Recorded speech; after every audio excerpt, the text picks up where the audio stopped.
It was late. The kind of late where silence isn't comforting, but heavy, oppressive. I lay there in the dark, staring at the ceiling, listening to the soft hum of the clock on the nightstand. Tick, tick, tick. Every sound seemed louder than it should be. Every shadow in the room seemed deeper, darker. And that was when the thought returned. The same thought that haunts me every single night. Does he know? Can he feel it? Does he realize how much I'm starving for more? I turned to my side, my body curling into the space where he usually lay. But the bed was cold. Empty. He had fallen asleep hours earlier, his back turned to me, his breathing steady, untroubled. And me. I was wide awake. Too many women go to bed every night with their hearts full, but their bodies left empty. We smile, we whisper goodnight, we turn over quietly, and we bury our hunger beneath the sheets. But that hunger never really disappears. It waits. It waits in the silence. It waits in the darkness. It waits in me. I pressed my hand against the sheets where his warmth had faded, and I thought about how easy it was to appear content. To wear the mask. To play the role. But deep inside, there's a storm no one sees. A storm of desire. A storm of questions. Am I truly loved, or simply tolerated? Am I desired, or just comfortable to have around? The questions burned in me, hotter than the silence that filled the room. I shifted again, my eyes tracing the faint glow of the streetlight pressing weakly through the blinds. The shadows crawled across the walls like whispers. I couldn't help but wonder if other women felt it too. That ache. That unbearable weight of unspoken needs. Because here's the truth no one wants to admit. Most men don't even realize that the same woman they kiss goodnight every single evening is silently craving more. More passion. More fire. More connection. I closed my eyes and let myself drift into memory. The beginning. When everything was new. When his touch could set my skin ablaze. When a single kiss could leave me trembling. Back then, it felt dangerous, intoxicating. We were two bodies discovering each other like forbidden secrets. But now it feels like we are rehearsing a script we've both grown too familiar with. He doesn't see the way my breath catches when his hand lingers too close. He doesn't notice the way my body arches toward him instinctively, like a moth to flame. Or maybe he does notice. And maybe he ignores it. The thought sent a shiver down my spine. I turned onto my back again, my mind racing. Sometimes I wonder if he ever asks himself the same questions I ask in silence. Can I truly satisfy her? Can I give her what she secretly craves? Am I enough? And if he does ask himself those questions, why doesn't he move closer? Why doesn't he break the silence with a touch, a whisper, a kiss that reminds me I'm still wanted? The suspense of not knowing is unbearable. The distance between us in bed is only a few inches, but it feels like miles. I sat up slowly, letting the blanket slip from my shoulders.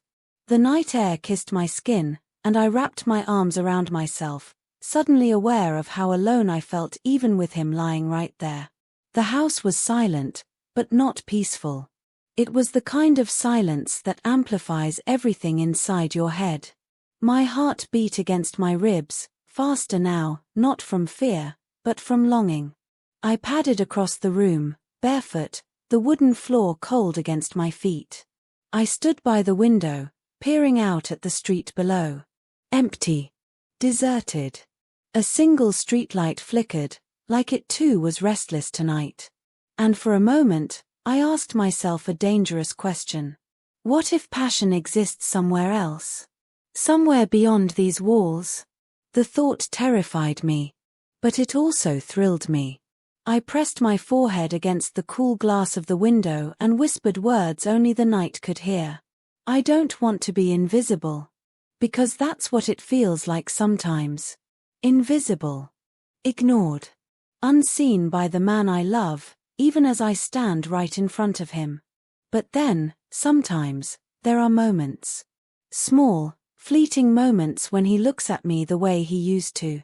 Moments when his hand brushes against mine, and I feel the old spark ignite. It's those moments that keep me here.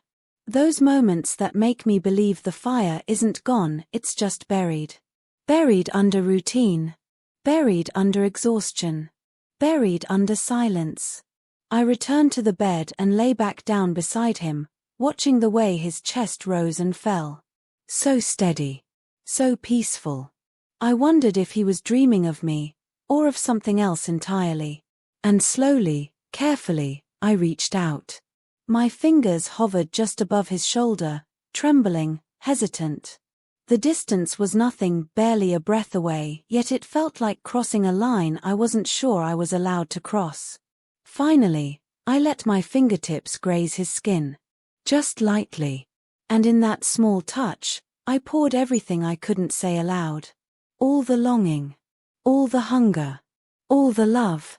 He stirred slightly, his body shifting closer, almost instinctively. And for the first time that night, I felt his warmth again. But the question still lingered, sharp and unanswered. Was it enough? The night stretched on endlessly, every minute heavier than the last. I closed my eyes, clinging to the small comfort of his nearness, but my thoughts refused to quiet. Because the truth is, love isn't just about companionship. It isn't just about sharing bills or raising children or growing old together. Love is about passion. It's about looking at the person beside you and feeling your pulse race. It's about never losing the fire, no matter how many years have passed. And yet, here I was, lying next to the man I loved, feeling more alone than I had ever felt in my life. I don't know what tomorrow will bring. Maybe tomorrow, he'll look at me differently. Maybe tomorrow, he'll remember the woman he once couldn't keep his hands off. Or maybe tomorrow will be just like tonight. Another silence. Another hunger left unanswered. But for now, I whisper into the darkness, hoping the words reach him somehow, even in his sleep. I'm still here. I still want you. I still burn for you. And maybe, just maybe, he'll hear me. Maybe the storm inside me will reach him at last. Until then, I wait. Kindly leave a comment, like, and subscribe for more exclusive contents.